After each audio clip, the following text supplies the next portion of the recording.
But before we start, we are going to open with a word of prayer.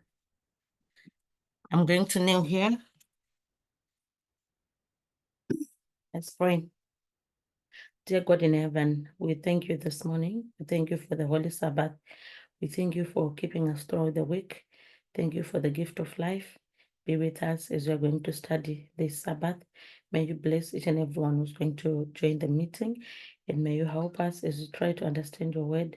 May you please give us the spirit of understanding and be with us all. Our prayer is that in the end we'll be saved together. This is our humble prayer in Jesus' name. Amen.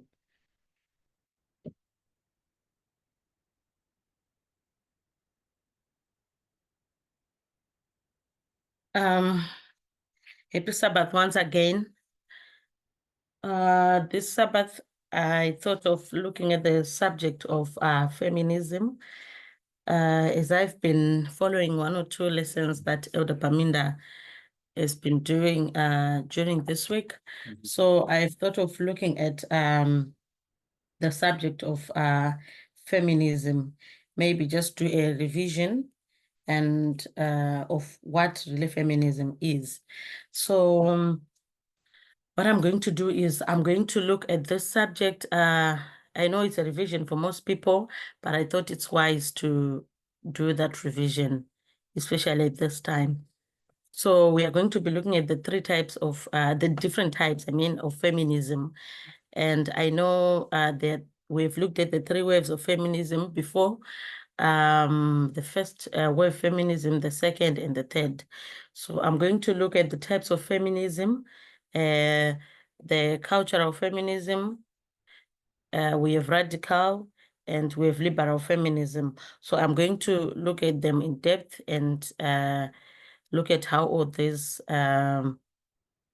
endeavor to do or what their mission is really. So, and we are going to look as well what we believe as a movement, which one do we align with, and maybe look at some of the reasons why we don't believe in some and believe in that particular type of feminism. So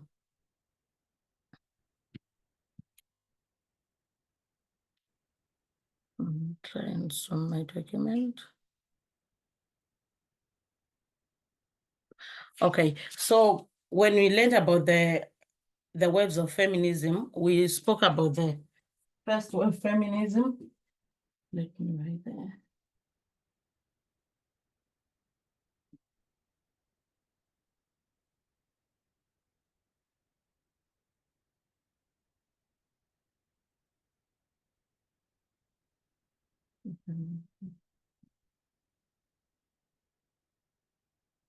So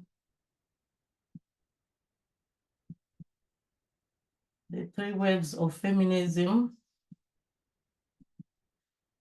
The first one, we learned that it began around, is it 1848? Because it will be looking at the dates. Yeah. 1848. That was the beginning around this time of the first wave feminism, and it began at the Seneca Falls Convention.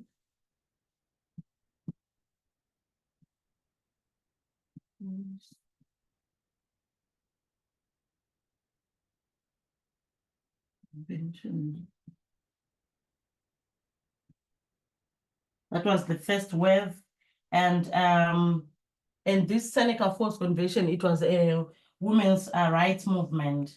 So it was a meeting that was specifically looking at the women's rights movement, the rights of the women in that particular time. Then it ended in the 1920s. So 1920s, that's when it ended. And the women were given the right to vote in this particular meeting, after this meeting, and it resulted in the passing of the 19th Amendment. So when they look at this first wave movement, the first wave feminism, it actually gave some results, which we have seen here, the right to vote, and afterwards women were allowed to vote. And we see that this is when the 19th Amendment was passed. Amendment passed with the right to vote. So these are the results, and these are actually positive results. Then after this, I'm going to rush through with the second wave, which began in 1963. The second wave.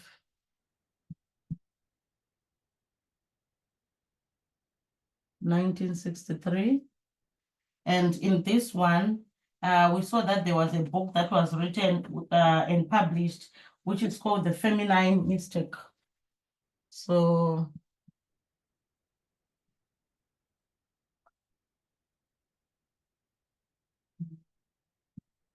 mistake.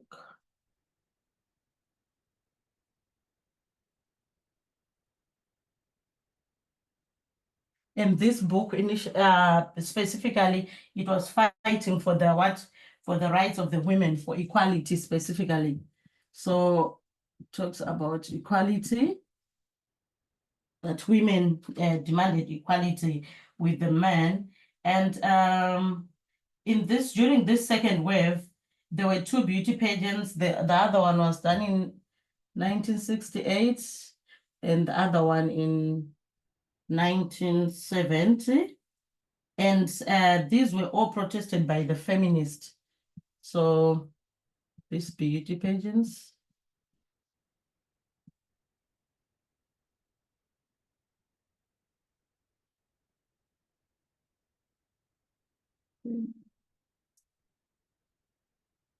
So all these ones, we've seen that women were protesting during these beauty pageants, meetings that were done, because to them, they were seeing as women were projected as objects by men. So to them, they were trying to fight for equality between men and women. I'm not going to do much into this. I think this one we've dealt much in them before. So it's just a background that I'm giving of the first wave feminism, the second wave feminism, and now I'm going to give information about the third wave feminism. So in 1989, the second wave, it ended with the case of court case of Price Waterhouse versus Hopkins, in which it was decided that the Title II of the Civil Rights Act outlawed stereotyping. So this one ended up with a court case. And also in 1989, the term intersectionality, that's when we get the term intersectionality. And this term intersectionality means that there are so many issues that are found in one person. Like, for example, someone is a woman and they're Black, and for them, they are being stereotyped twice, one because of color and the second one because of gender. So that is when this term intersectionality was coined. So it shows how different types of discrimination overlap or intersect, which creates different levels of inequality. So in this term, when this term was coined, it shows that there are some people who faced more discrimination than the others. For example, if a white woman is facing discrimination, they will face discrimination because they are a woman. They are facing gender stereotype. Then when a Black woman like me is facing like discrimination, the first one is discrimination in terms of my race, color, then the other one is because I'm a woman. So you see, we are now facing different types of discrimination depending on who you are, what race are you from, though we are all women, right? So there was a case of Anita Hill in the USA courts when she was fighting for one of the judges. His name is Clarence Thomas. And she was saying that Clarence Thomas should not have been elected to be a Supreme Court judge because of the issue that has happened between her and Clarence Thomas. So when you're looking at Anita Hill, she was ignored, but then her issue, it was like it brought some insights into the issues of intersectionality and discrimination. Sorry, I haven't been checking. There is a hand. Yeah. Yeah. I had a question. So you brought up intersectionality, and I wanted to ask for a bit of clarification. When it was originally coined by, I can't remember her name. Remind me. Kimberly Crenshaw, is that correct? But anyway, that original definition of intersectionality, is it that different aspects of a person's characteristics, like you mentioned, black,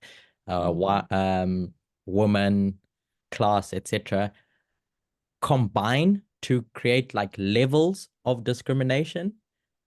Or is it that they combine to create a new form of discrimination, a unique mode of discrimination? So, like, one is that one person will be discriminated more than the other, or is it that a person will face a different form of discrimination than the other? Okay, if I heard you correctly, it's not that they decided to create this thing, Yeah, but yeah. it's I'm not something. saying that they decided to create it. I'm saying from the definition of what it is, what does it mean? Okay, from its definition, from the word intersectionality, inter means two things coming together. So they looked at that though we are all women, there are other women who face much more discrimination than the other. Why? They are facing gender discrimination by virtue of being a woman. Then the second discrimination is because of their color. So there are two things coming together. So it's something that they've discovered that this is happening to us as women. We might all be women fighting for our rights as women, but it's not in the essence of being women, right?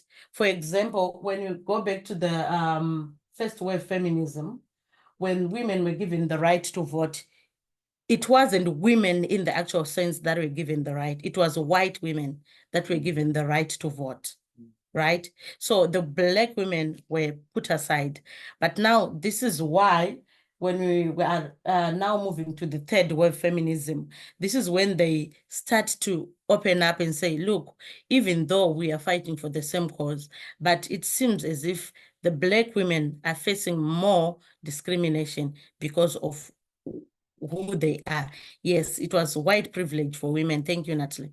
I don't know if you've understood well. That is what I'm trying to explain. I've understood your explanation. Yeah. Yeah. Okay, thank you. So Or can we what move? you were saying, sorry. All right.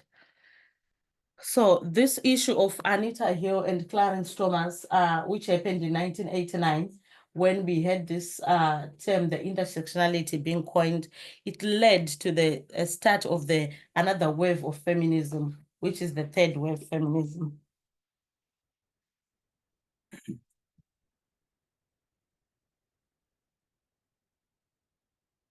So this one specifically dated in 1991.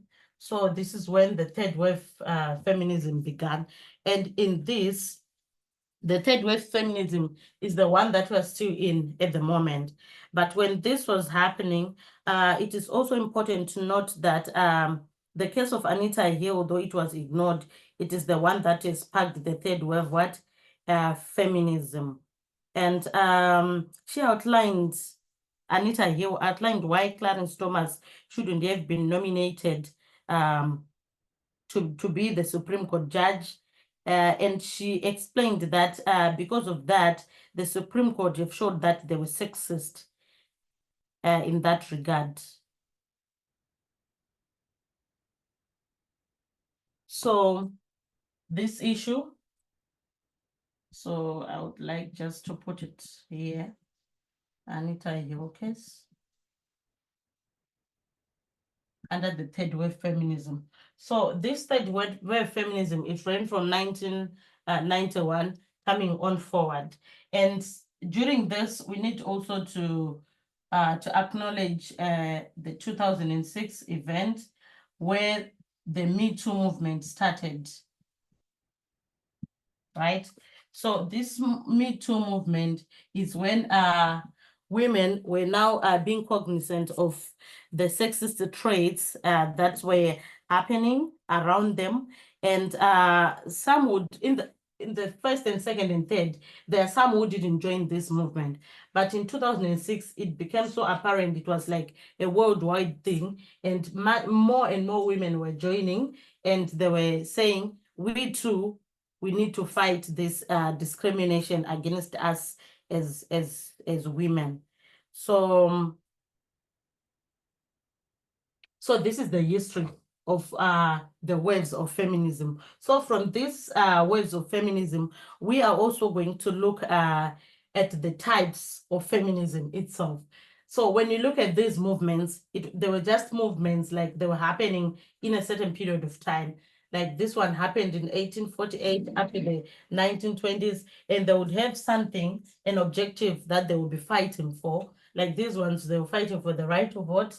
And the second one, they were fighting against equality, to say men and women are equal. Why would you want to objectify women and make them as objects of beauty? So they fought and they protest against the issues of beauty in the beauty pageants of 1968 and 1970. Then the third wave feminism, we are seeing the issue of Anita Hill, and this one now has been showing a high degree of sexism.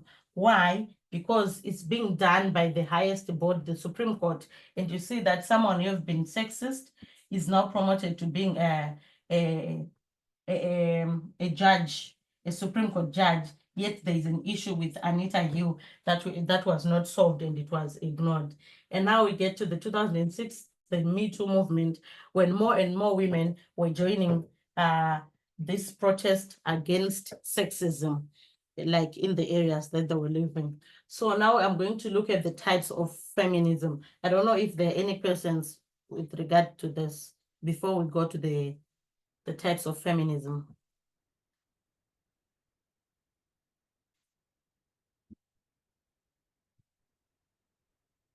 Okay. If there are no questions or contributions, okay, thank you, Natalie. I'm going to move to the types of feminism. Is it okay for me to have here? Or maybe I can turn it around. Yeah. Can you take a picture before you rub anything off, please, for the forum? It's all right. It's all right, Natalie.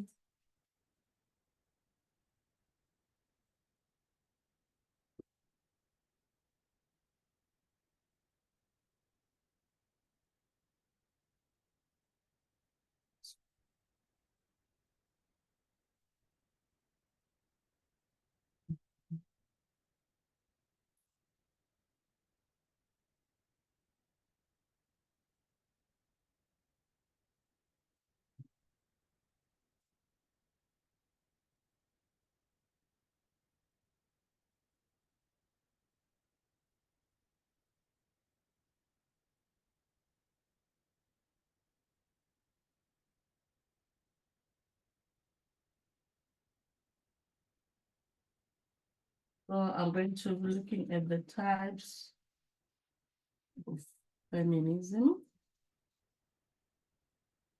So firstly, I'm going to look at the first one, cultural.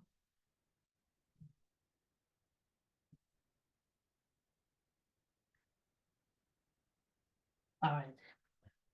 So I'm going to look at cultural feminism first. So I'm going to explain what cultural feminism is and try and give some of the shortfalls of cultural feminism, and then look at the other type of feminism again and give their shortfalls as well as we go with this study. So cultural feminism is a branch of feminism which has come out of the waves of feminism, as we've been looking before, So this type of feminism, it started around the 1970s with the first mention of the term cultural feminism. So this type of feminism, it has been before when the words of feminism started. But this word cultural feminism, it was first mentioned in the 1970s. And if we have looked, as we're looking at the words of feminism, we saw that the second word feminism, it started around this time, or it was in the play around the 1970s. So this is when we found the word cultural feminism started to be talked about so frequently. So this was in the book in the 1975s. In the 1975, the book that I've talked about, at the back there, which is called Mystic. The feminist mystic, yes, the feminine mystic. So this is where we found the term cultural feminism. So cultural feminists believe that women and men are different. So that's the first point here. So the cultural feminists believe that men and women are different.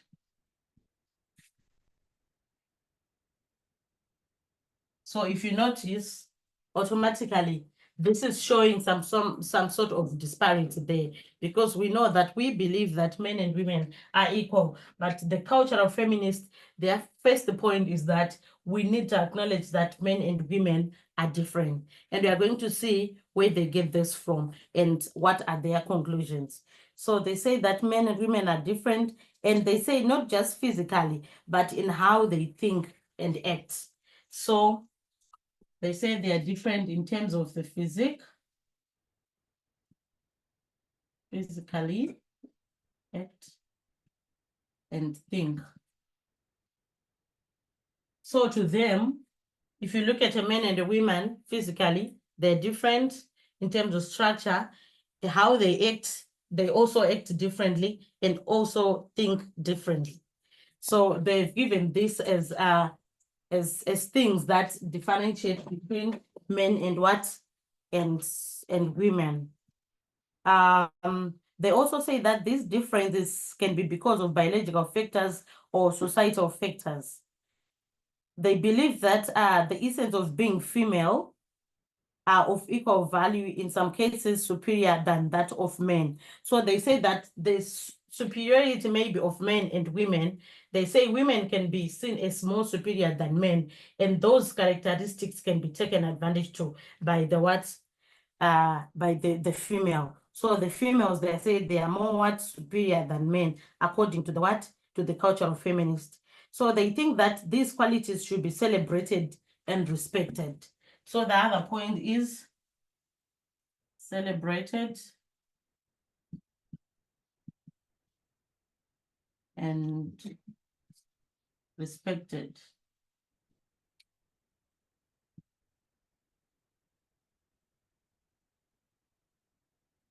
So they say these characteristics of females should be celebrated and respected. These are their grounds. With that mindset, they believe that things like more women in qualities in global leadership would mean more peace between nations, or the stereotypical roles of a mother should be valid like other jobs and may be even paid. So they're saying that if women are nominated into some leadership positions, like global positions, all the things to do with violence, with war would stop, because women are seen as more peaceful than men. So they like praise the stereotypes that women are associated with.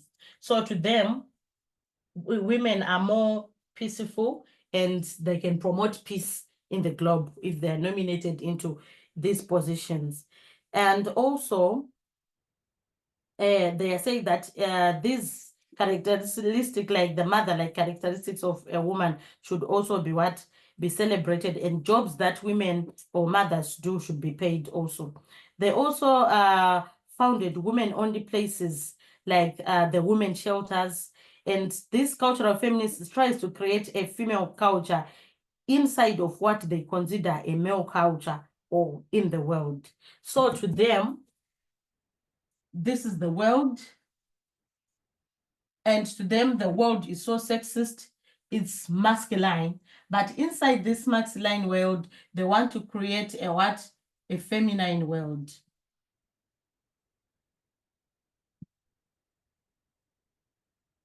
Right?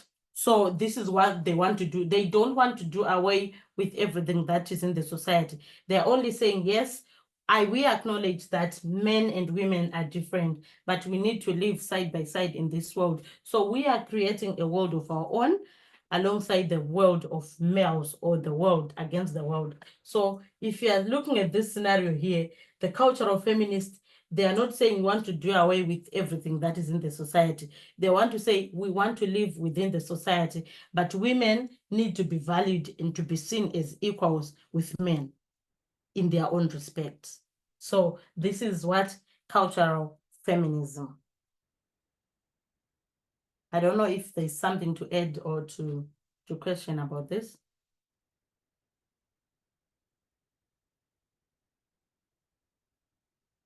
No? Okay. So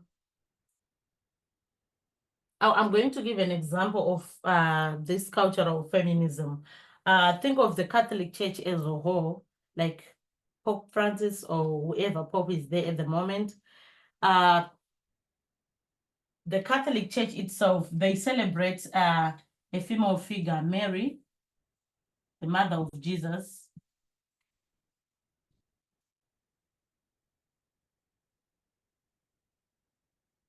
So to them, they see Mary as a woman who needs to be valued and respected, all because she's the mother of Jesus. So if you look at the Catholic Church as the whole, they are cultural feminist. Why? Because they are saying, we know that Mary is different from any other males figures that are celebrated in the Bible. But we do not put Mary away. We celebrate Mary, or because she's a mother, she is next to Jesus, and she has given birth to Jesus. So in that respect, she must be respected and given a place. So they're saying men and women can exist side by side, each and everyone doing their own obligated roles in a way, not infringing one's roles. So the Catholic Church, in a way, they are cultural feminist because of that. So they are worshiping as a cultural feminist because of the cultural feminist mindset as the mother of Jesus. They are also worshiping the feminine essence of Mary. Pope Francis and the Catholic Church are cultural feminists. So this is what I've been explaining about Mary and the Catholic Church. So I'll write her.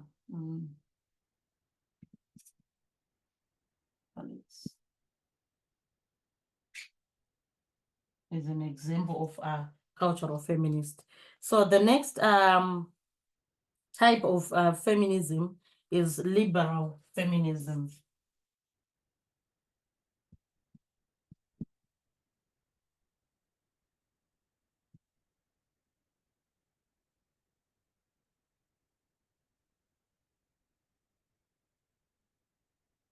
So liberal feminism is also another branch or type of feminism. And this liberal feminism is known as mainstream feminism.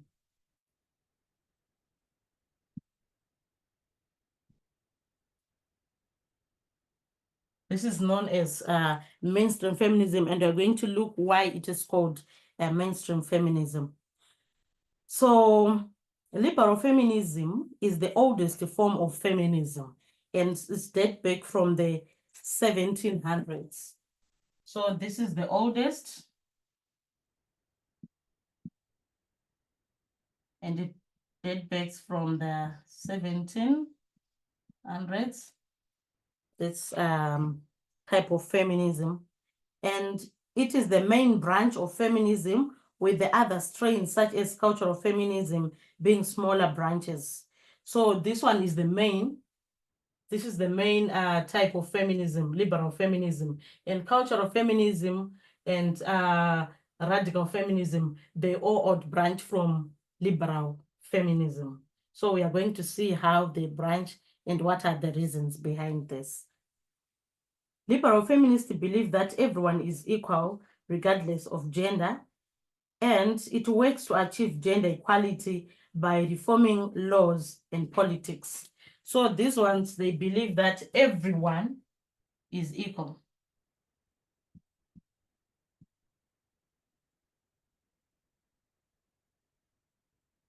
Everyone is equal, and their agenda is to reform politics and law. So their main goal is to show that everyone is equal, and the laws and the politics of the day should be reformed. So in the 1900s, the suffrage movement was based on liberal feminism, and it worked to bring about the 19th Amendment. So now we see that the 19th Amendment that we've talked about before has been brought about by the liberal feminism, which we said it is the mainstream and the oldest. So the women suffrage, which brought about the 19th Amendment.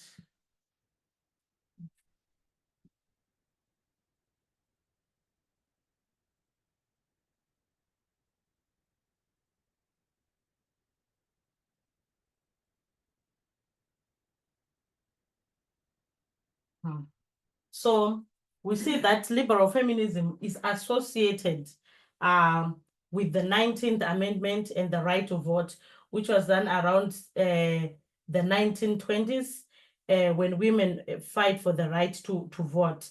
And we see that liberal feminism is the oldest one, and it dates back from the 1700s. And this is what we've explained before. So if you want to align this with the waves of feminism, this one is associated with the first wave, what? Feminism, liberal feminism, which is the oldest one. So Melania, Natalie has a hand up. oh, thank you.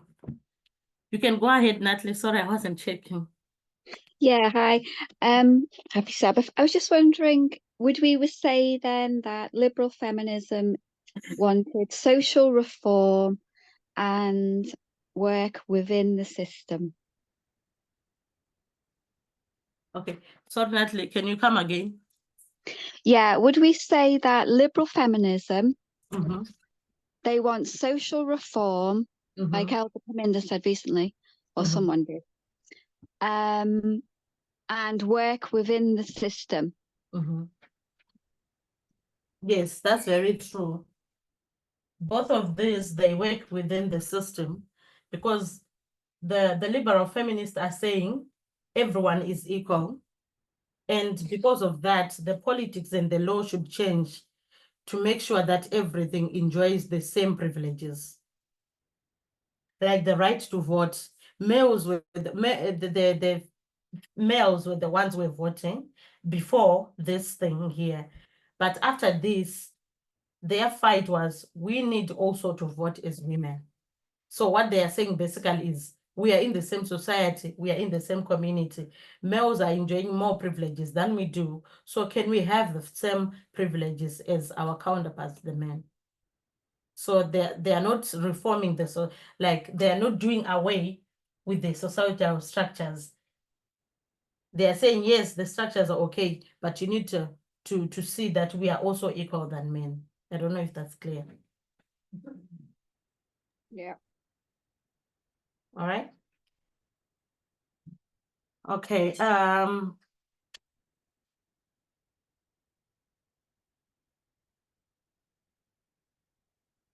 So this liberal feminism, though it has brought out some advantages like the right to vote of women, and we have alluded in previously that this right to vote was not given to all the women. it was a white woman privilege. So the white women were the ones who were enjoying this privilege of voting. So it is one of the things that it is advantages that it has brought about. So, however, there are some problems with this liberal feminism. And this problem is that liberal feminism isn't very bold. That's the first one, or the strongest of its weaknesses.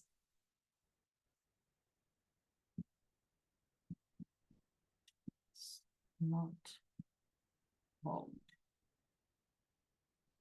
And I'll explain why it is not bold.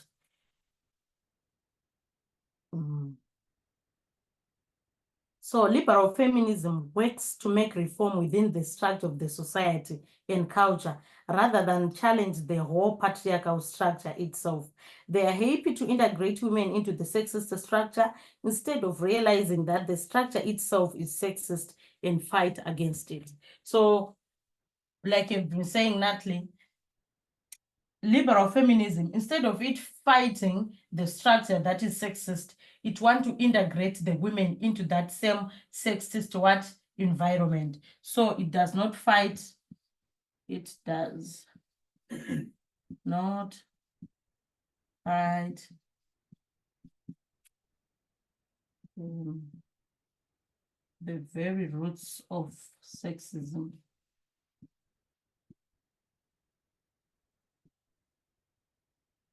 So what these liberal feminists do, it's like, let me give an elaboration of a tree. Let's say this is our tree and it got some roots. This is the ground.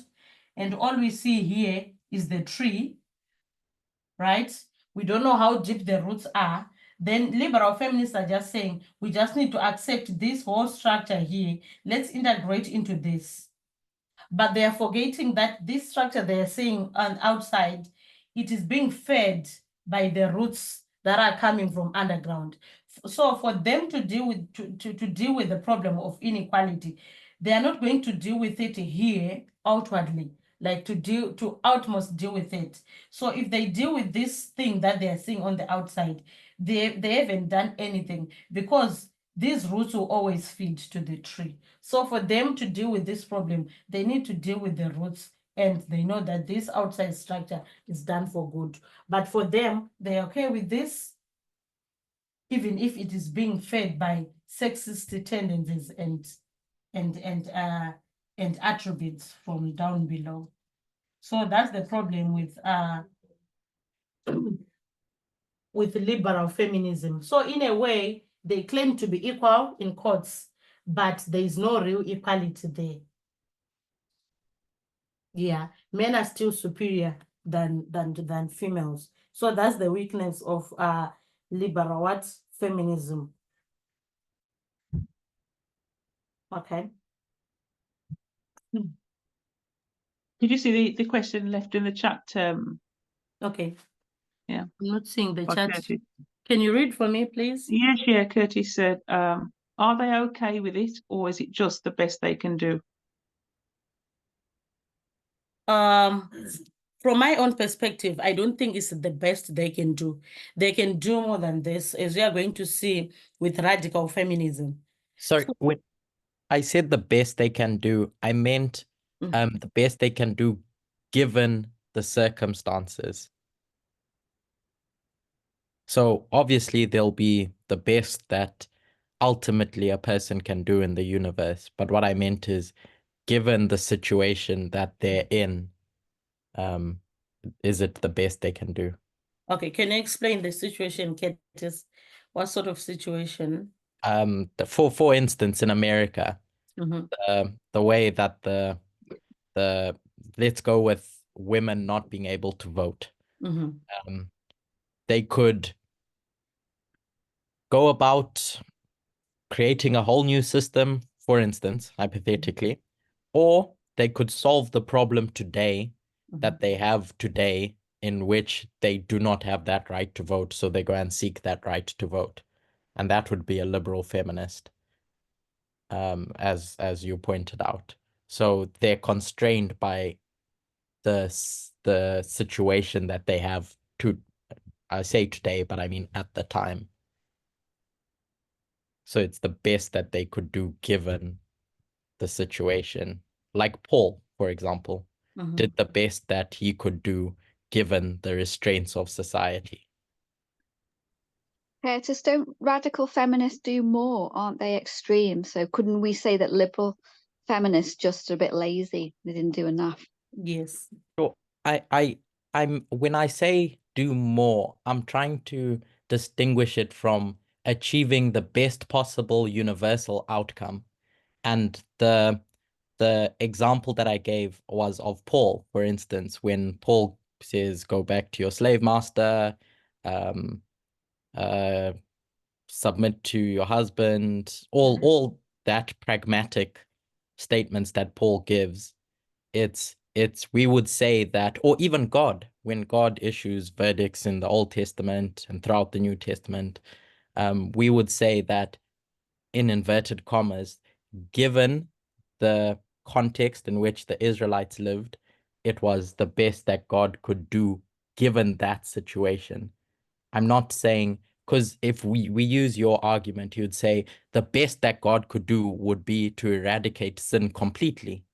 And just to say no more slavery in the time of Paul, no more submitting to husbands. I don't know if you see the difference that I'm pointing out. Do we have liberal feminists today? Because as far as I can see, we do. They don't do enough. And then you have someone like Kamala Harris, who's a radical feminist, who's doing more for all people. So I think they didn't do enough.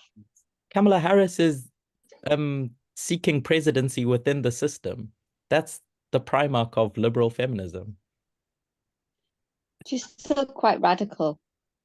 I think certainly though the women's suffrage movement, from what Curtis is saying, back in the 1920s, that was very radical what they were doing to stand up against this patriarchal system. And I think they weren't, I understand the point he's making. I think it's about were they just working within the context of their time period? Because that was, I mean, they were willing to die for that. I mean, could they do any more than that at that point? It's like, what more could they have done in a way? So I get the point, I think, but they could have constraints of the time. So maybe there's not a place for liberal feminists now because we've progressed further. But at the time, like Paul, we've progressed from Paul in saying send the slave back. We've got to overthrow slavery. So there comes a time and a place to now change certain things, and then you've got to keep step with that. But at the time, are they doing all they can? I guess that's the question. I would say that they're blind to their own white privilege at the time. So they could have done more if they'd have understood their white privilege, these liberal feminists at the time. Then other black women wouldn't have been treated the way they would have been. So they could have done more. They could have understood their own privileges. But if then they're in a predominantly white society where they don't see black people and they're concerned about the rights for women, they're focused on the job. So I don't know whether why don't they see black women? They could have done more. I don't know if they could have done more at that time. I think that's the question. I'm not arguing. Why couldn't they see black women? Because there were no black women where they were at that point. They knew black women were around. They just didn't care. They didn't understand. Yeah, but they're not in England at that time or America at that time, are they? I mean, America they might be, but certainly in the UK, I don't know how many black people there were here. I don't know if you'd even see a black person. I'm not saying that there weren't in America. Obviously, there were, and we had black men fighting the cause in 1848. Sorry, white privilege has been a disease for a very long time. Blessing and Charity, you got the hand up? Yes, this is Charity. I just wanted to say that I think I sort of understand what Curtis is trying to bring out, like for us to distinguish between liberal feminists and radical feminists and what they are trying to achieve, right? And when you look at liberal feminists and their objectives, or in the way they're trying to bring about social reform and the way they work, they would be limited in the way they work because like I said, because of the way they're going to work, what they're looking for is representation within that system. And that's what they're focusing on. So if they're going to be focusing on representation and getting more women into the workforce and in leadership positions and all, for them, they're achieving something. So if you can say they would have achieved a lot because of the objectives that they have.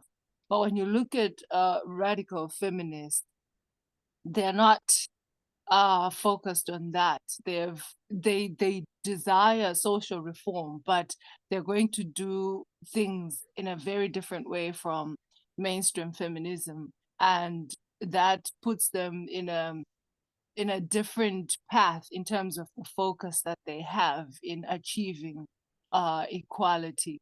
And that means the radical feminists are basically focused on social reform, which is different from the mainstream feminism. They are mainly focused on trying to achieve equality through overturning the system altogether. So if you are to look at it, they're not really going to, if I can say, win much that you can see, like what the liberal feminists are doing. So they're basically limited and they're going to work with what they have, and that's the best they could do. I mean, just being able to identify those differences.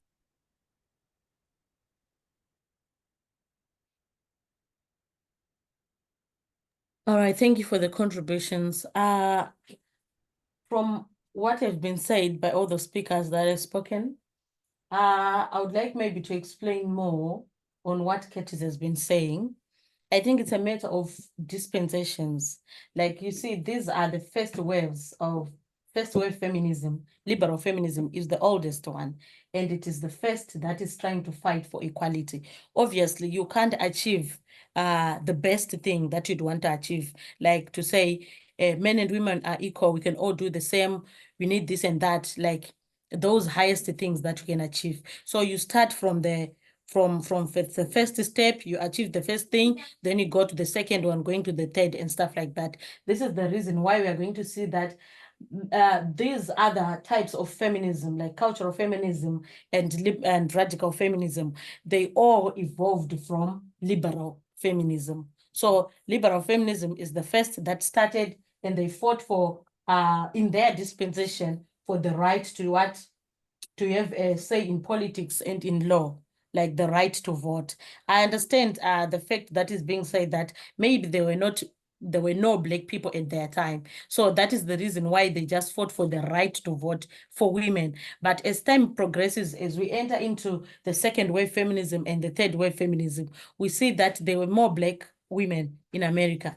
And therefore, these women also, they also needed the right to vote as well. So it's a matter of dispensations coming from one level to another. So I can give an example of liberal feminism, right? We can look at the time of Ellen White, for example. If you look at Ellen White, was Ellen White a sexist or she was a feminist? What do you think? She was a liberal feminist. Okay, somebody said sexist from, I don't know who said that. And Katie said she was a liberal feminist. So we now have to use. Yeah, I think she's a liberal feminist, but she was living within a dispensation, so she also looked a little bit patriarchal as well. I ask Natalie, why did she feel the need to add that asterisk? But she was living within her dispensation.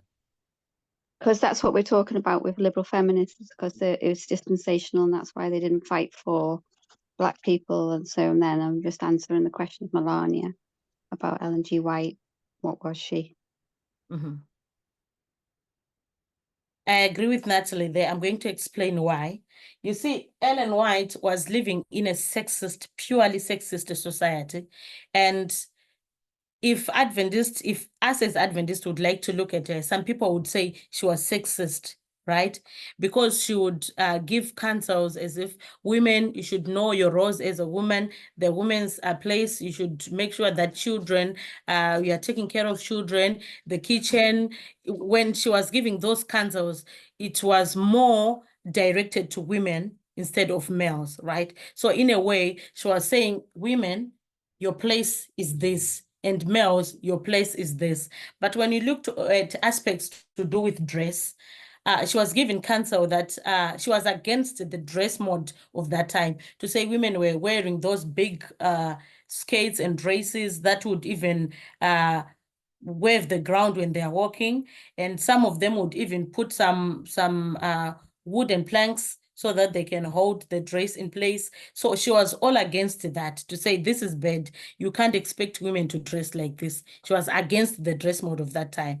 But she wasn't fighting the real roots of this mindset, of this sexist mindset. So in her time, Ellen White, when the men of that time were looking at her, and even the women, they would say she's too radical, you see, because she was fighting against the norms, the dress norm of that time. So in her time, she was radical in her own time, in that dispensation. So this is like the liberal feminist. So Ellen White, for me, she's a liberal feminist because she was fighting for the rights of women in that dispensation, in the capacity of the knowledge that was given to her at that particular time.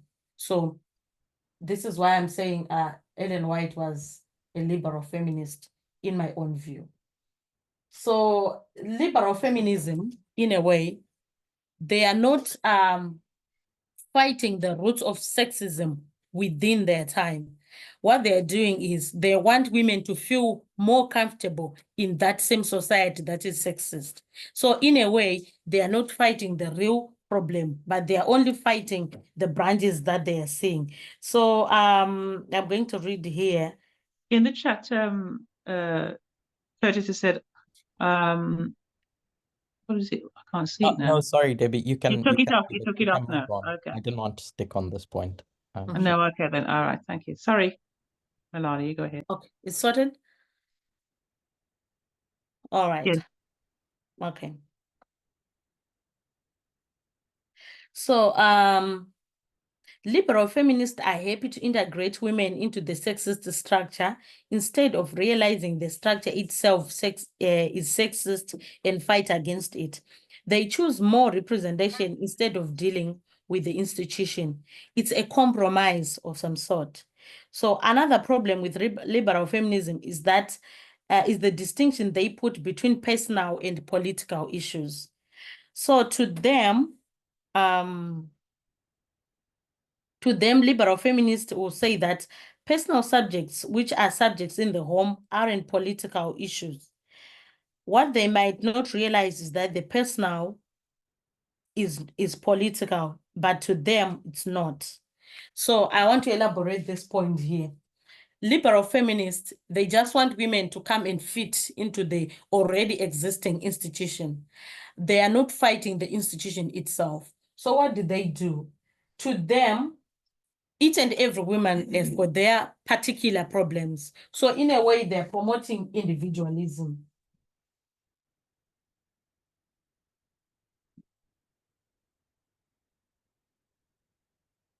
So individualism is at play here. They're saying if you have got your particular problem in your home, it's your own personal problem. So to them, the personal is not political. Let's give an example. If someone is suffering, one woman is suffering, let's say, domestic violence in their home, to them, it's not an issue of all the other women. It's your own issue to solve.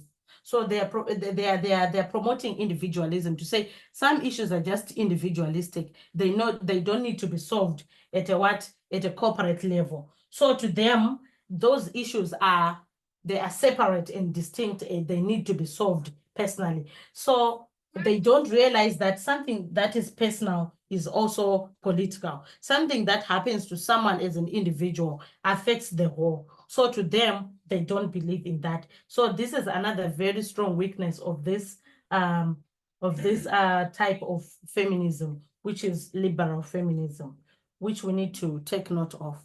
So before we go to radical feminism, is there any contributions? I can see hands, yeah. I don't know who was first. So let me start with Blessing and Charity, then I'll come to you, Curtis. Okay, I just wanted to ask, I didn't get properly what you meant about the personal is not political, and how the issues of domestic violence in terms of women being abused by men in the home, and how the liberal feminists look at that. And yeah, I wanted to understand what that means. If you're saying that they don't really care what happens in those women's lives in their homes, and they're not really going to make it like an issue that has to be taken up by government or anything of that sort. You know, I just want to understand what that means, or what you meant.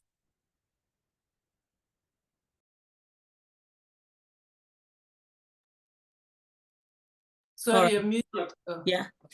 So the issue to do with domestic violence, it was an example that I'm giving to say, for example, if one woman is facing domestic violence, according to the liberal feminist, that thing is personal. It's a personal issue. It's something that is happening in their own home. So it's not something that they should take up as a group and say, we want to fight this sort of behavior.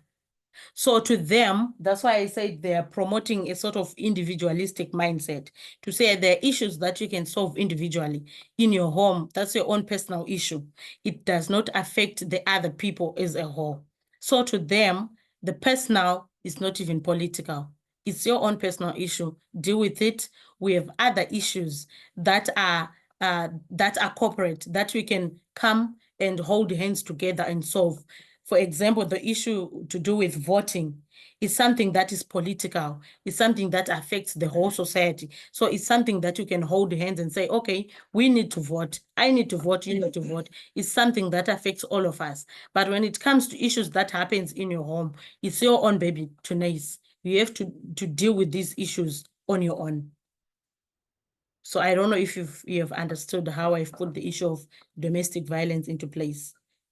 Okay, I've now understood you. I just wanted to understand it before. And now that you have explained, yeah, it brings me back to the issue of that domestic violence, and how like how you look at the laws that have been put in place to combat domestic violence and issues of marital rape and issues to do with you know, helping women who are actually going through domestic violence. If that is an issue that was taken up by liberal feminists or radical feminists, and how you are looking at it, because from how I have understood it, issues to do with the laws that have been put in place within government to basically prosecute domestic violence that's happening to women, and all it all has been pushed by liberal feminists, as opposed to something that radical feminists are focused on. So I'm not sure how you see it. Okay. Yeah, I'm not muted. All right. For me, how I've understood it, this issue of domestic violence, I know liberal feminism, it has got its own branch again. We are going to look at that branch and see maybe that other branch is the one that have taken up the issues to do with domestic violence. But this mainstream feminism, it has nothing to do with those issues, because to them, these are personal issues and they shouldn't affect the whole system. So what you need to understand is that liberal feminism, it's like growing on top of sexist tendencies. They are not uprooting the problem. They are only surviving in the sexist environment. So this is the reason why they didn't dwell much in issues that are more personal, like issues that are happening in the home, like the example that I've given with domestic violence. So if you went back, I'm not disputing that there might be other like other opinions, but I'm saying they did not dwell much in as much as we know more about liberal feminism. Their issue wasn't much about things that are happening inside the home. They were looking at what is affecting women at corporate. So issues that are happening in the home, to them, they're like, these are own issues. You need to solve them independently. That's why I've said they are promoting individualism. So to them, the fight against inequality, it's not something that they can do as a whole. It's like an individual thing. To say there are some things that we can fight individually and some we can fight as a group. So it's like a separatist type of a model that they're advocating for.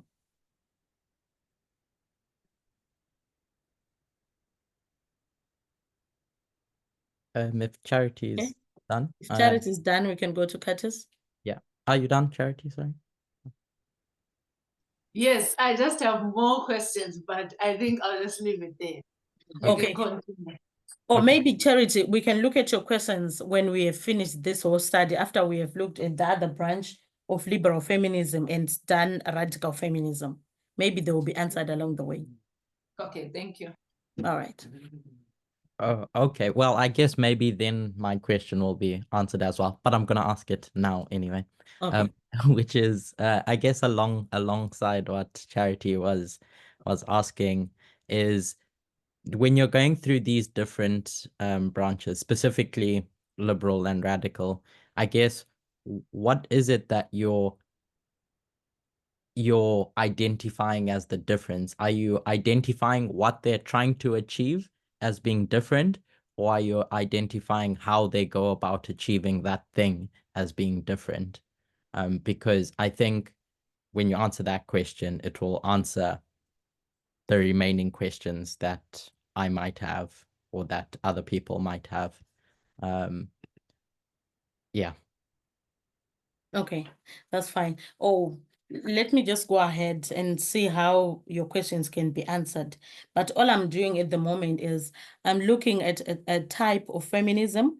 Then we understand how it, what it advocates and what their loopholes are. Then we move to the next one, because like I've said, these types of feminism, they grow from each other. This is the oldest liberal feminism. It was the first, but then we saw that cultural feminism, it came from liberal feminism. They like protested from this type of feminism here. Why? Because cultural feminism might have identified some loopholes that liberal feminism is not solving for them. Then they like protested from it and moved to the next level. So these are like levels of feminism in a way. Okay. So from this type of feminism, liberal feminism, we are going to look at the sub-branch of liberal feminism, which is called lipstick feminism. So this lipstick feminism, can you take a photo on that before you?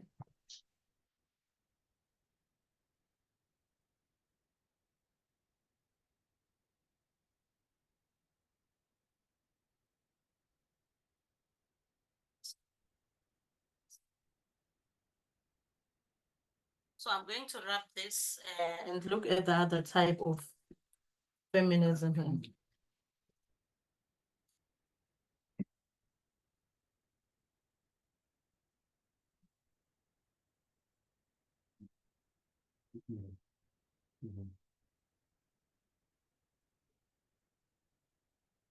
Don't worry, Natalie, I've taken a picture. I was going to say something, but I saw you do it. It's all right. Okay, so the other type, it's called lipstick feminism.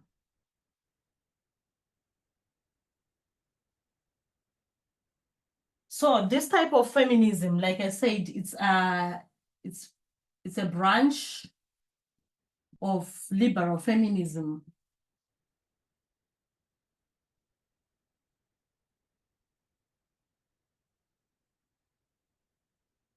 It's a branch of liberal feminism. And as I've alluded before, that liberal feminism seems to promote individualism more, to say some things are more personal, they need to be solved personally. So this is where this lipstick feminism is coming from. And lipstick feminism, I'm going to read a few sentences about it. This is a subgroup of liberal feminism called lipstick feminism, which is growing in popularity in the time of the third wave feminism. So this is coming from third wave feminism. So from this sentence itself, you can see that it's not like liberal feminism just happened during the 1700s and died there. There's still liberal feminists at the time who still hold the same mindset that those who started it in the 1700s still believe. So this lipstick feminism, it's a sub-branch of liberal feminism that is coming out of third wave feminism. And what do they uphold? So their main issue is that they believe that women should be able to act feminine because that empowers them. So to them, women should be women. That's their first objective. Women should be women. So what they mean by this, women should be women, is that women should act feminine. They are women, therefore they're expected to act as women. So for example, what is it that identifies a woman? So they've got some certain characteristics which they identify women with. So they think that a woman can choose to conform to the stereotypical feminine qualities, and that they can also conform to the beauty standards. All of them don't fit into this stereotypical gender roles, though, and some of them take beauty standards to the extreme. They think that if a woman try to make themselves beautiful, they will be treated better and respected, and therefore achieve equality. This kind of thinking also encourages women to be independent and not to work together to achieve equality like other forms of feminism, because they believe that their appearances will make people treat them better. So everything is up to them individually. So this is the point that I've made before I wrapped this part here, that this type of feminism, liberal feminism, especially the lipstick feminism, it promotes individualism. How? Because they think that if women remain women, what are they going to do? They're going to be treated better and respected better by the society and men. So if someone wants to conform to beauty standards, to them, that's them, let them be, because this is how they feel that they may be respected and be valued by men. I can give an example of the corporate world. Give an example of myself, for example. Usually on Mondays, I go to the office, I will be doing office work. So some people they were asking me so frequently, why is it that you don't have lipstick? Do you feel comfortable going out without lipstick? So to them, for a woman to be a woman, they need to put on lipstick. They need to put on necklaces and some rings and some jewelry to show that they are women. So and makeup, yeah. So to them, those beauty standards are the ones that define a woman. And for a woman to be respected and to be accepted as one of other women, you need to look up and come up to those standards so that you will be more respected and valued in that sense. So this is what the lipstick feminism feminists believe. Melania, there's a Curtis wrote something in the chat. Is it that they should be women, ? Or is it that a woman should have the right and choice to make decisions about their own appearance? ? And he put in brackets, I am not talking about whether it's compromise choice or not. Okay. In as much as I understand that a woman is free to make their own independent choices, some choices they will fit into this structure, into this sexist structure. And this is basically what the lipstick feminism branch is talking about. So, like I said before, they don't fight the roots itself. So their choices, they are aligning with the sexist tendencies of the society, right? Okay. Someone said Richard has also put a message on the chat. I'm sorry, I'm not able to read the chat. If someone can. I can read it, know that sorry. you disturb me.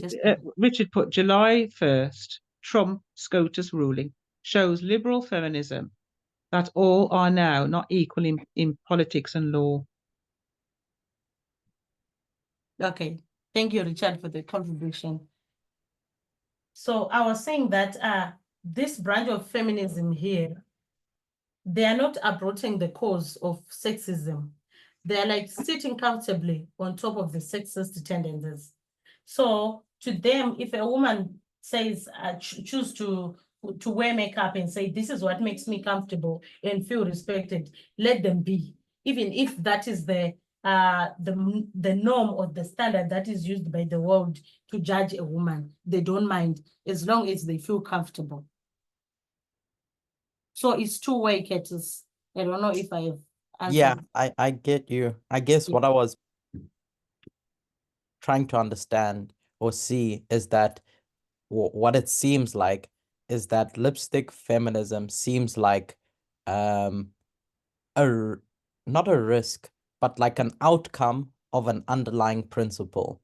So if we say the underlying principle is everyone should be allowed to make decisions for themselves about themselves, right? And then you fit that within a sexist culture, what you end up having is, as you're pointing out, these compromise choices that people make to fit into stereotypes. So it seems that liberal feminists will fight for the right to choose, the right to make decisions about how you're dressed. Because if we remember, they're coming from an era where you were told how to dress by your husbands. So they want that right. But then once you have that right within a sexist culture, you end up with compromised choices. So using that right to perpetuate the sexist culture, or conform to it, and etc. So I guess what I'm pointing out is it seems like a good thing, and it is a good thing on in the underlying concept of what they're fighting for. But yeah. Okay, thank you. Let me move forward to the last one. Yeah, the last one, but it was got its own branch as well. So radical feminism, it's another group again of feminism, and it is a group of feminists that see sexism in everyday life. They coined the term personal is political. So this type of feminism, to them, sexism is in everything.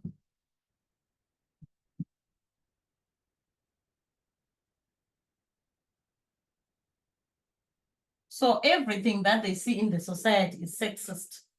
So they see sexism in their everyday life. And because of that, they came up with the term, the personal is political.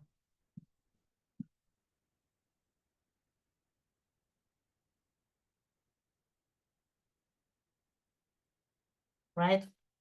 So Charity, when you spoke about the domestic, gender-based violence, like domestic violence, this is where I was coming to say that the radical feminists were the first to try and look at personal issues and take them to be political. So when they looked at personal issues that women were suffering, they say, okay, these issues, they are not just individual issues. In as much as they affect one of us, they affect everyone in this. So to them, the personal issues were now what? Political, and they took them seriously. So in their everyday life, radical feminists, they're looking at everything and they're saying, okay, this institution is sexist. Look at this, it's always promoting male supremacy.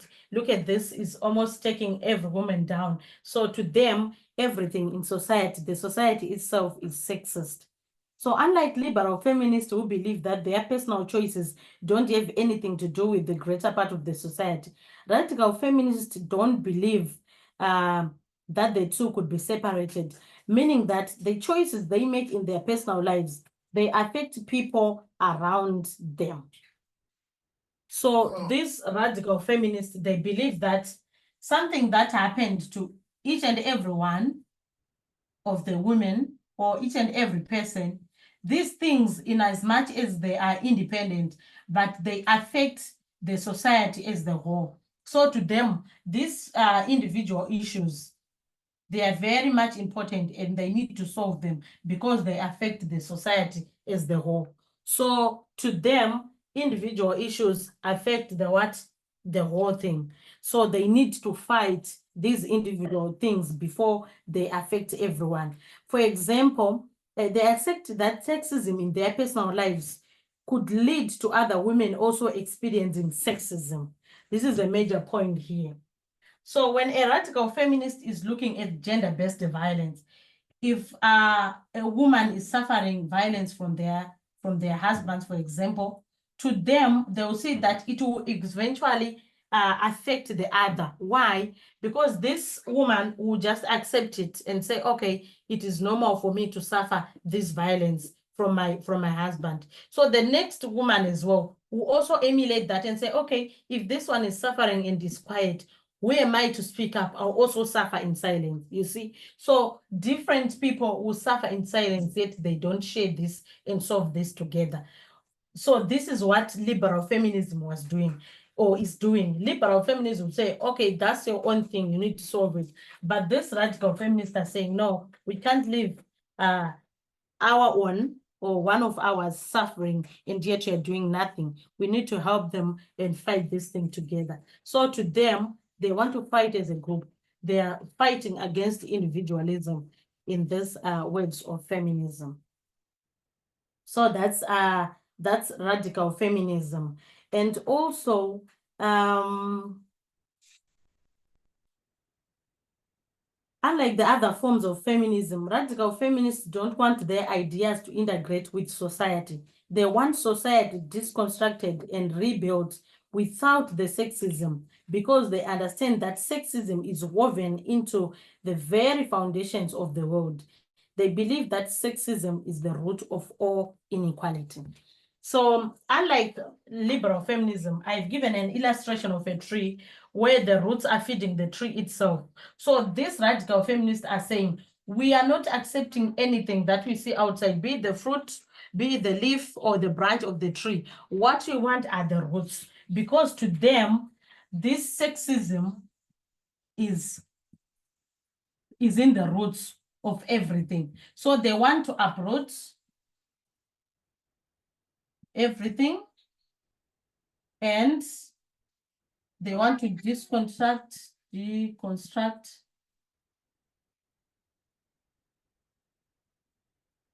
and build again.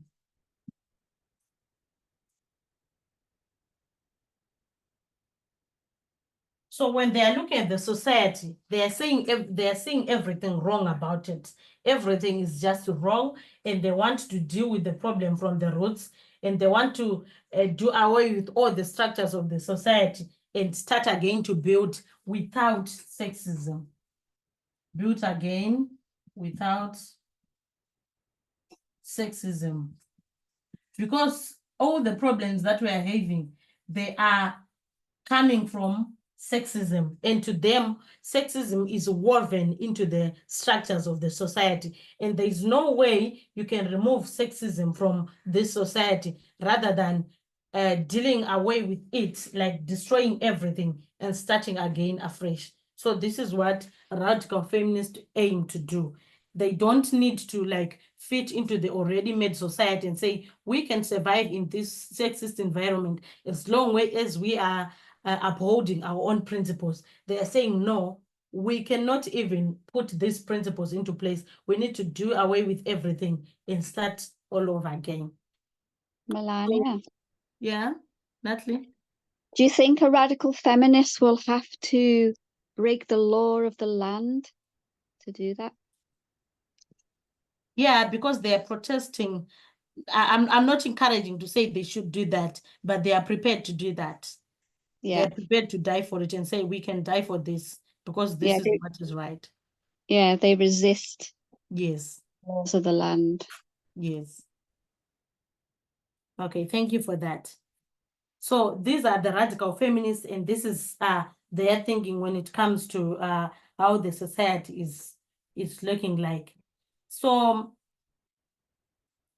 within this type of feminism, the radical feminist, we are going to look at transgender women and feminism and see what their view is when it comes to transgender women and feminism.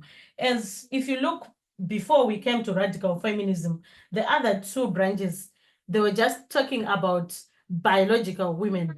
They weren't talking about anything to do with those who associate themselves to be women or those who feel to be women themselves. So what they just do is they are looking at biological women. But radical feminism is taking a step forward and understands that it's not only biological women that are suffering this sexism. There are other like feminine people who are not biological women who are also suffering this sexism within the society. So we are going to look at transgender women and feminism. Sorry, before you move on, can I just ask you, in your kind of research of the radical feminism, did you come across anything that said how they plan to do that? Because I know in this movement we're challenged that practically that's pretty impossible to change the system when you're in the system. What do they say? Have you seen anything that they've said about how they would do that if they had the opportunity? You know, you put uproot, deconstruct, build again without sexism. How have you seen anything about how they would go about doing it? Not exactly, but one thing that I've learned about this is that they just want to change the society by sharing ideas. Like you see, I've drawn this circle here with individual people, if I may say, this is my people here, and they're sharing ideas to say, how can we deal with this? In sharing, they're helping each other to reach their goal, but not to say how they're going to deal with the laws. Obviously, this is my thinking now, Emma. Obviously, if we are sharing ideas, if I'm sharing my ideas with you and you're sharing with the next person and the next person is sharing, in a way, we are coming up with a community, with a group of people, maybe who are going to influence how the politics or the laws of the land are being done. And they are going, yes, they are going to maybe influence how laws are being done and maybe put that into law and vote for it as well. Yeah, because I know resisting government laws or oppression is actually doing what everyone's done down through time, which is liberal feminism. Yeah. So I'm just wondering how they plan to do that realistically. If they're not, obviously, like we're Christian and we're saying our kingdom is not of this world, really. I don't know when they are born, when they're born into a patriarchal system that and they're part of it, to actually step out of it is almost impossible. But anyway, sorry, what did you say, Natalie? I think the only way, Emma, they could do it is by breaking the law. So if a law came in of a national abortion ban, then there would be a revolt, there would be a revolution, they would break in the laws for the rights of the people, of women. I think that's the only way you could see it. But even then, would you tear down machinery? Would you change much? Probably not. No, and to fight against law is liberal feminism as far as I can see it. But yeah, I just feel that their hands are tied. But I wanted to say a separate point. I think in looking at very briefly lipstick feminism and cultural feminism, would you say that they are backlash against radical feminism? Because it seems in reading liberal that after second wave feminism, that feminists were painted as masculine looking, no makeup, no jewelry, no feminine traits. And so they backlashed against that and said, we can be feminist and be feminine. You listen to us. And I feel that was a plea for, like, listen to the cause of feminism. So they're not less feminist in that sense, but they're saying this whole system is patriarchal structured and we're not getting anywhere. We're just going to have to fit into it or compromise in some way to get our voice heard again. And we also want to look feminine because on another level, we're not accepted if we don't, because the whole society is misogynistic and patriarchal. So they've got that kind of need to be affirmed, accepted, because we know when we step out of the gender box, you get rejection. And so they're trying to fit in, but still fight for women. So that all levels, liberal and, lipstick and cultural. And there's loads of different ones, equality, feminism, there's lots of different labels you see under there, aren't there, in liberal? But the cultural feminism seemed to come out as a direct backlash against radical feminism, because radical said, we don't like patriarchy. And the patriarchs said, you know, you're going to accept it, which is a very Christian model in a way, you know, that women are under men and this is the way they are, their mothers, and they need to accept that. We need to respect and affirm them. But it was a backlash against radical feminism, it seems. Is that how you see that, Melania? Yeah. Blessings put in the chat. They've caved to the pressure of society. Yeah. Yes. Yeah, which is very true. That is so much realistic about liberal feminism, because of what has been happening before, that they are now being seen as not feminine. They're now given into the pressure. Yeah, and Richard also. Oh, Richard has put something in the chat, Debbie. Yeah, it's not really to do with this. It just says, following the lamb wherever sea goeth, the group of slaughter. It's not really to do with what you're speaking about, sorry. That's why I didn't read it out. Yeah. I'm just thinking it is because we're all going to the slaughter, because we're going to resist the laws of the land. That's what I was referring to. Not there's going to be a group who are translated, but the other group are just going to be the group of slaughter. So relevant to what you were saying, Melania. Melania, just telling you that it's nearly 12. I just thought I'd let you know. Thanks. Okay, that's fine. So yeah, so I agree that liberal feminists, in a way, that they give into the pressure of the society. I can give an example, like in the African culture, like more specifically in the Zimbabwean culture, women are not allowed to go for a funeral. They say one of us has died and you are going for a funeral. Women are supposed to cover their heads. They're supposed to wear long dresses. They need to cover themselves, like they need to respect. It's a sign of respect to the men and to the elders. So I remember when we just joined the movement around 2019, 2020, there was a funeral in the one of our members of the fellowship lost their father, and we had to go for that funeral. And I remember when people gathered for that funeral in Africa, we gather and many people come for the funeral. It can last for about 2-3 days. So when people were coming and they were seeing people from our movement, we're still most people from the mainstream church were coming as well. They saw us wearing trousers and we're not covering our heads. And to them, they were like, what are you doing? This is not acceptable. You need to honor the elders here. You need to pay your last respect to this father, you know, stuff like that. So some of us in courts, the next day when they came wearing dresses, long dresses, because they have given to the pressure from the elders and some of the women, the older women who were like giving us counsel to say, you can't come to a funeral dressed like this. You can't wear trousers. You need to cover your heads. And in that time, I remember, Siba is just reminding me, I was pregnant at that time. And I went to that funeral wearing a trousers, and I was ridiculed the most, more than everyone ever, to say, you are pregnant and you're wearing a trousers. What sort of nonsense is this? And they were not calling me with my name. And even calling ourselves with our first names, it was something that it was weird to them. How can you call a married woman with the first name? You should call them with the names of the husband, you see? So it was something that gave some of the members at that time pressure and say, oh, okay, this is just a funeral. This is not our church. We just need to come dressed like how women can dress when they're going for a funeral. So I agree with you that people might have pressure from the society and they just need to give in. They will give in, some of them, if they're not strong enough. So, but when you're a radical feminist, you don't mind what people say. You don't even mind what the society say. You just stand by what you believe and what you feel is true of yourself. So these radical feminists, they want to uproot all the problems from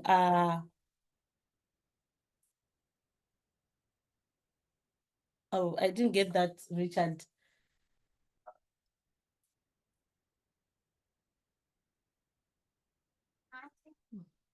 Debbie, can you read for me those two comments in the chat, please? Yeah, sure. I think Richard said, my remark was regarding the radical, not liberal. And Curtis says, I think there's an aspect of giving into pressure, but I think there's also a part about exercising rights. Because if we villainize what is stereotypical feminine, we could end up at a place where we say radical feminists should wear dresses. Shouldn't wear dresses. Shouldn't wear dresses, sorry, beg your pardon. Okay, shouldn't wear dresses at all. Yeah, my point is that when we talk about liberal feminists, I get the point that you're making about giving into pressures of society and Yes. choosing to do these things that are stereotypically feminine.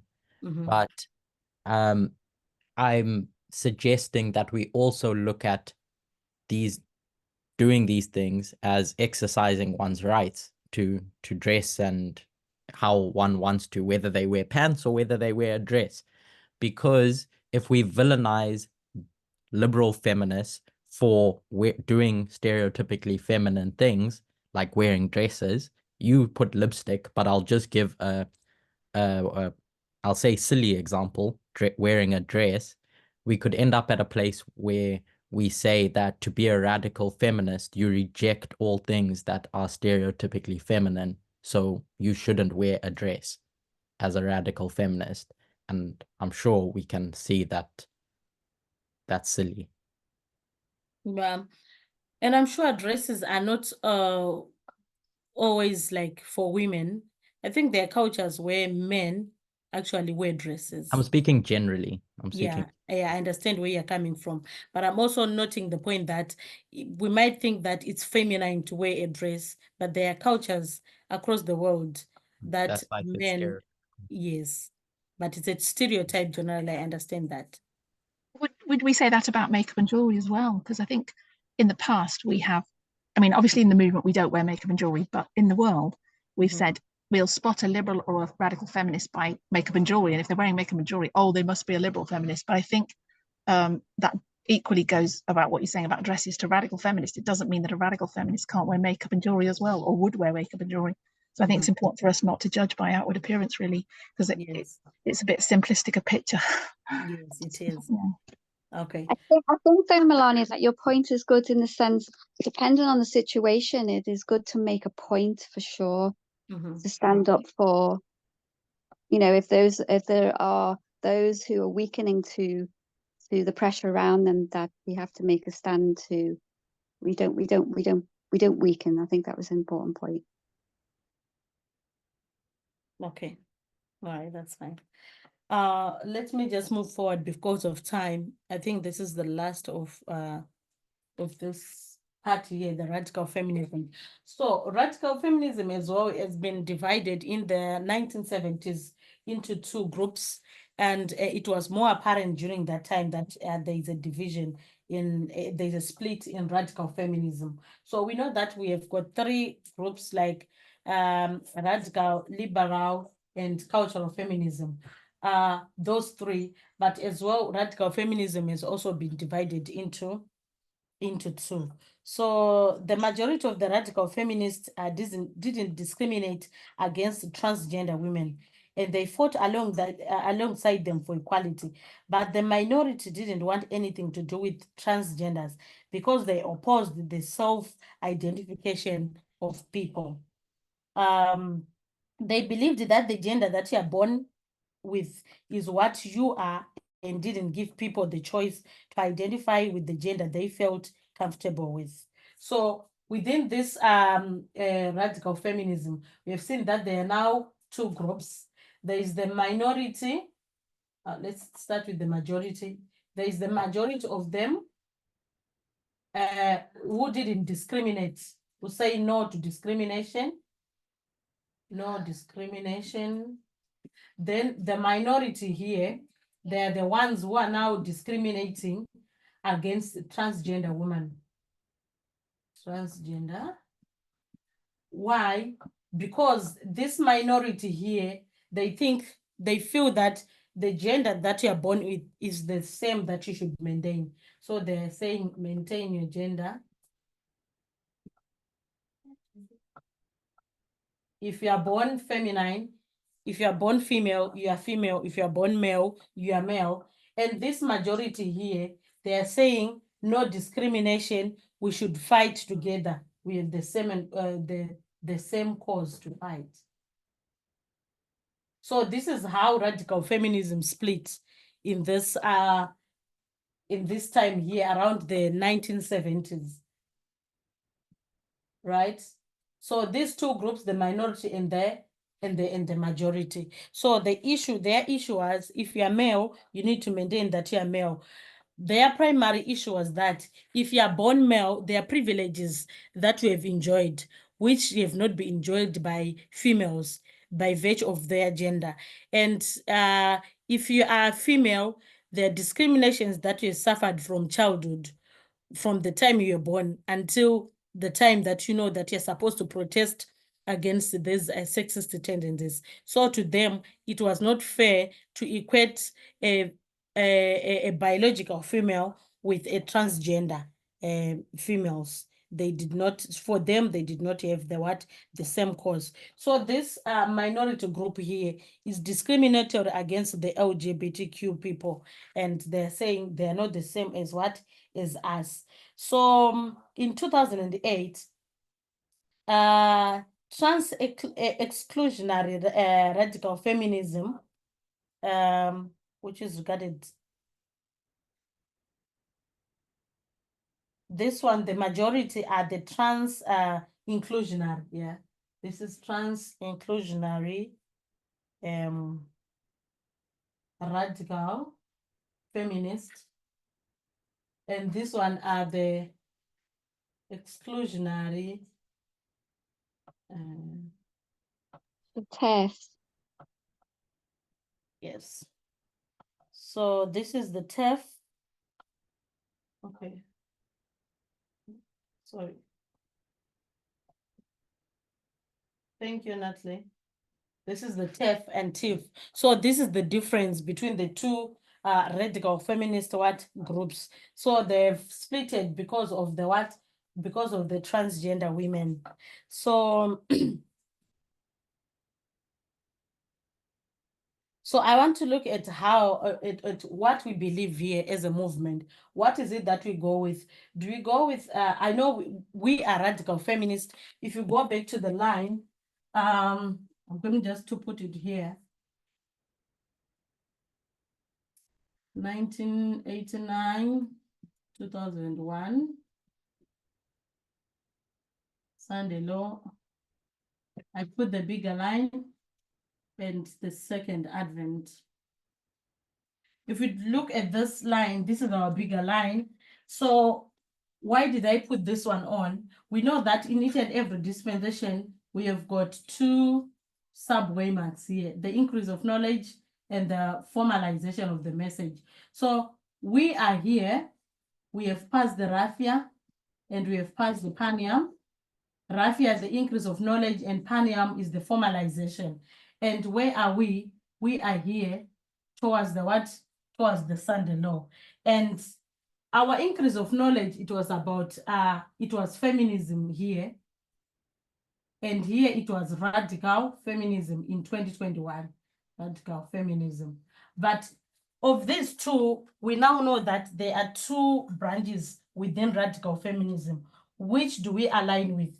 Do we align with the majority, which says no discrimination, which is inclusive of the transgender women, or we align with the minority that discriminates the transgenders and say everyone need to maintain their gender? Which one do we go with as a movement? because we might run and say, okay, we are radical feminists, but now we know that radical feminist is in two parts. Which one do we align with these two? IRF. Yeah, this one, the majority, thank you, which does not discriminate the transgender. We know that the LGBT community is part of the groups that are being discriminated upon. So you don't need to force someone to say you need to be a woman because you are born feminine. So it's how they feel and what they want to align with. So if they want to align as women, let them be, and don't force someone to be what they are not like. So this is the one that we align with as a movement. And when we are saying we are radical feminists, this is what we mean. We are radical in this sense that we are inclusive of everyone. So I'm going to take a picture of this. I'm not going to write it on the board. I'll just take it, then I'll forward it on the group so that we can just have it as in the form of a diagram, so that maybe we might understand it better. So I'll take a screenshot, then I'll send it on the group. I don't know if there are any contributions or questions or subtractions. I got the sense from what you, correct me if I'm wrong. Are you pointing out that lipstick / liberal feminists want different things than radical feminists? Yes. Okay, so they don't both want equal rights for women? No. The lipstick feminism, like I've said, Kate, it's a branch of liberal feminism. And what they're doing, they are not saying we are fighting for the common cause. They're saying in as much we have things that we fight as a group, we want to be individualistic. We want to be identified as individuals. If I want to put on my makeup, let me be. That's me. That's what I want to be. I want to be identified as such. If I want to wear my long dresses, that's me. If I want to align with this, anything that I want to do, let me be identified as an individual. Okay, That's thanks for sharing your perspective. Yes. Thank you. Melania. Natalie, then Charity. Yeah, I just wanted to say that they're so different because radical feminist, even though it says it's got feminist in it, they have to put that in because of the patriarchy in the name and who they are. But really, radical feminists want rights for all people, but they have to emphasize a point on the feminine side, on the women, because of the patriarchal system we live in. But they do want rights for all. I think that's radical feminism. And liberal feminists don't want rights for all people? I guess they do, but they're not as, I don't know, they're not as extreme. I suppose that's why we call it, they don't want to get to the roots of everything. So I guess that's why we don't call them radical. But I guess that doesn't answer the question. I wasn't going to suggest anything, but perhaps an alternative perspective. The cat has my hand up. Okay, yeah, sorry, I stop. Go on, Charity. That was bad of me. Carry on. You can speak after me, sorry. Okay, I just wanted to say, I think something that I've also been thinking about for a long time, because we've had a lot of discussions even amongst ourselves, even without Paminda, and it's something that we have been discussing like as a movement in general to understand radical feminism and liberal feminism. And I think it's important for us to understand, basically to be objective about what they're all fighting for, especially with liberal feminism, because I understand from the ideas that we've always had, we've basically felt that liberal feminism is a bad type of feminism, right? And we've just branded it as bad, and then radical is good. But also, as we have understood the message, things are not as simple as that. There's a lot of complexity that is there.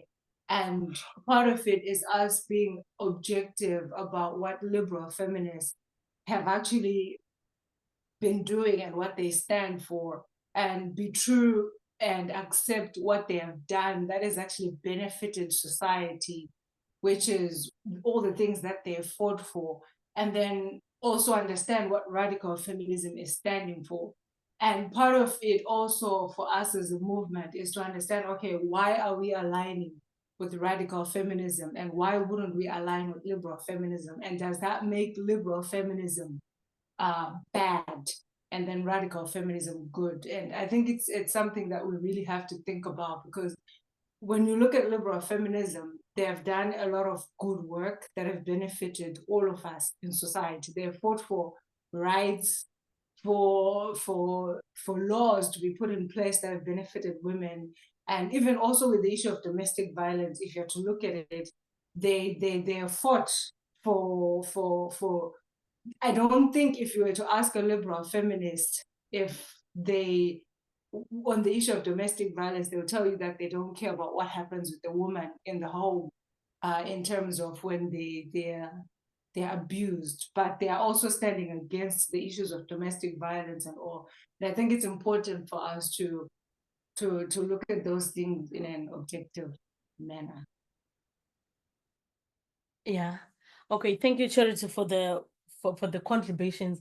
But as well, I just want to maybe to take note that in as much as we are radical feminist is also split into two. So we are not just a radical feminist. It all comes down to which radical feminism are you aligning with? Because to be just a radical is not enough. You just need also to go deeper with the radical feminism as well, as we have learned into this lesson. All right, I've seen Emma as a hand.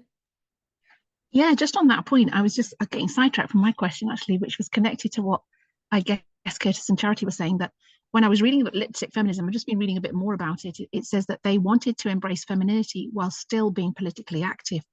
The point was that they were still a very much pro-feminist in the sense of fighting for women's rights. So I think they were still the same. It seems to me that they're fighting for the same things, even though they also want to wear lipstick. So there's like all these branches of feminism, they're all fighting for rights for women. That's what they're doing. So they've got that commonality.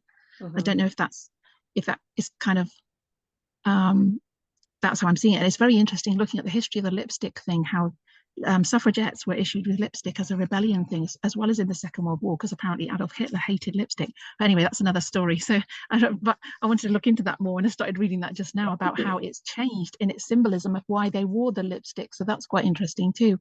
But so I think it's like all these things, it's really good what you've opened up, that it's more complex than it looks. So we all sort of went, yes, we're TERF, TIRF, that we include transgender people, which is how I feel about it. But there are questions certainly on the other side which are quite hard to answer in discussions with people about preserving women's only spaces when people still have male body parts, which is potentially a threat to people on one level. Could be a potential threat to people. I'm not saying, I don't know how much evidence there is, but these are the arguments people are using. And the fact in sports, it's not that straightforward about the levels of hormones and different things in the body of a male body that's born male, depending on where the transition process is.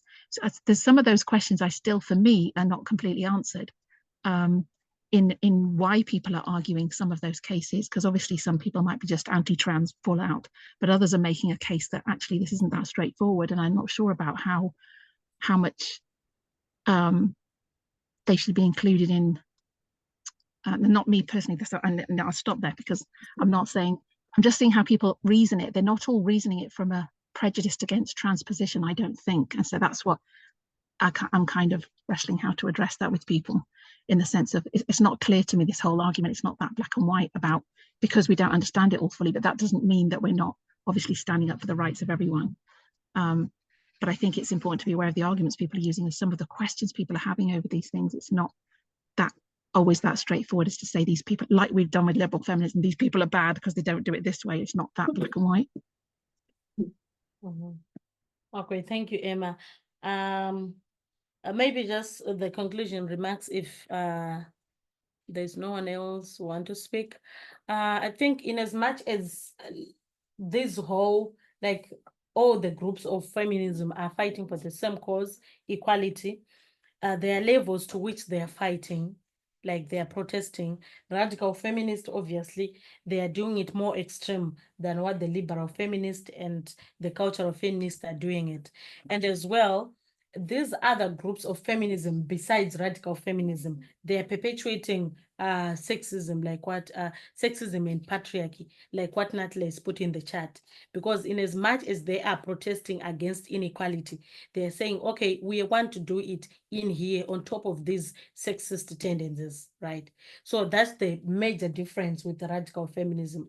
Radical feminism is saying, in as much as we want our rights, we cannot afford to fight for our rights in this sexist environment. Let's do away with this environment first, then we can push forward our agenda for our rights as women, or as a